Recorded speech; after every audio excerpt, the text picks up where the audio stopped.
tere! Mõtlesin, ma teen ühe vähe tempukama versiooni jälle, et kõik see jutt, mis ma rääkisin, oli jumala ilus, aga lihtsalt natuke liiga aeglane.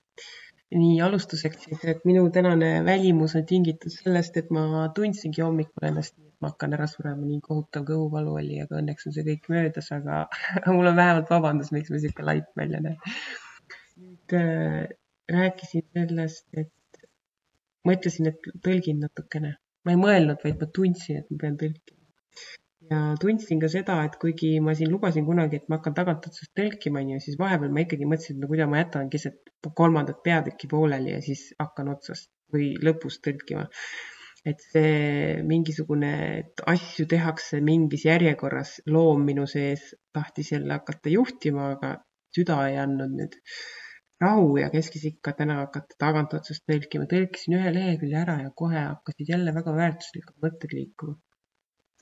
Ja üks mõte oli see, et millest ma ei ole vist rääkinud varem, on see, et kui ma ütlesin, et Kaili õpetus erineb teistest selle poolest, et tema näitab seda, kuidas see vaimne areng on igale ühele kättesaadav, siis see ongi meile kättesaadav just sellepärast, et me ei pea tegelikult tegema midagi sellist, mida me ei oleks kunagi varem teinud.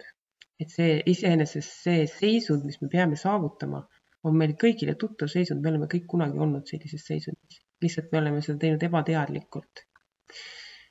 Ja tegelikult mõned inimesed suudavadki terve elu elada niimoodi, et nad on ebateadlikult õnnelikud. Miks mitte, nii võib ka. Aga need, kellel on kalduvus elada hirmudes ja muretseda ja põdeda, siis need inimesed võiksid olla teadlikud oma mõttekäikudest.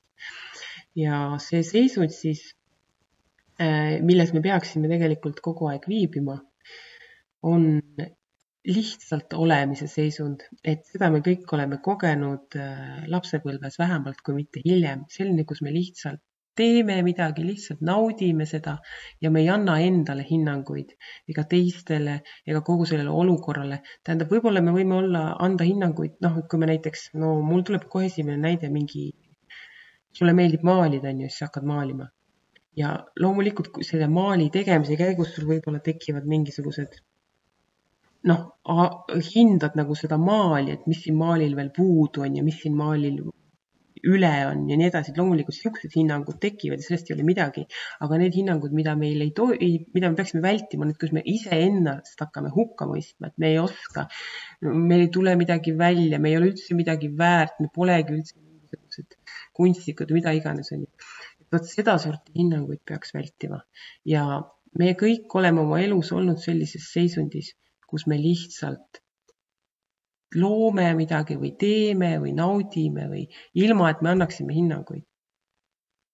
Ainuke asi on see, et et võib-olla teeme seda liiga vähe või siis me ka mõistame hukka näiteks päris tihti ju sellist, keegi lihtsalt päevitab kuskil päikse käes ja siis teised inimesed käivad mööda, pangutavad, näed, kus inimene on ikka üks laisk ja halb inimene siin, eks ole, et miks ta tööd ei tee. Teine inimene naudib hetke, oskab elus rõõmu tunda. Sellist asja ja sellepärast hirmus, et meid mõistetakse hukka, me teeme hästi vähe selliseid asju, mida me tegelikult oskame nautida. Ja siis ma ütlesin seda, et vahetevahel inimesed Kaili käest küsivad, huvitaval kombel isegi sellised inimesed, kes peaksid olema Kaili loomingu ja tegemistega ammu ilma tuttavad, ikka küsivad ühti samu rumalaid küsimusi. Mina muidugi armastan hukka mõista kõiki inimesi. Ühesõnaga, see küsimus on see, et mida ma peaksin tegema selleks, et saavutada rahulolu? Ja see on see, et ei tohi küsida, mida ma peaksin tegema. Ükskõik, mis sa teed, on mingis mõttes õige, tee seda, lepi sellega, et sa oled sellise otsuse teinud, ära anna hinnanguid, see on üks asi, ka teine asi on see, et Kail vastab niimoodi, et sa pead aru saama, et sul tegelikult on juba kõik olemas. Ainuke asi, mis sul puudub sellest rahulolu tundest, on see mõte sinu peas, mis ütleb sulle, et sul on midagi puudu. Nii kui sa sellest mõttest lahti lased, on sul kõik olemas, kõik on korras. Nii et tegelikult on meil kõigil igal hetkel juurdepääs täielikule rahulolule olemas. Lihtsalt me peame selle mõtte ära tabama enda sees, sellepärast me peame võtma selle kõrgema positsiooni, et seda ei ole võimalik nagu alateadlikult teha, et see kõrgema positsiooni võtmine on alati sihuke teadlikkuse seisund. Ja siis sealt kõrgemalt tasandilt me näeme, et ahaa, mul on siin see mõte peas, mis takistab mul rahulolu saavutamast. Nüüd ma katsun selle mõtte ära saata kuidagi. See ei ole muidugi tegelikult nii lihtne, aga iseenesest ei ole vaja mitte midagi muud teha, kui sellest mõttest lahti saada. Ja selleks, et osata oma mõtetest lahti saada, selleks peab harjutama siis mediteerimist ja käima looduses, kõndimas ja looma, kõik, mis sinu sees tahab välja tulla, tuleb välja lasta ja mitte andma hinnanguid. Kohtumiseni.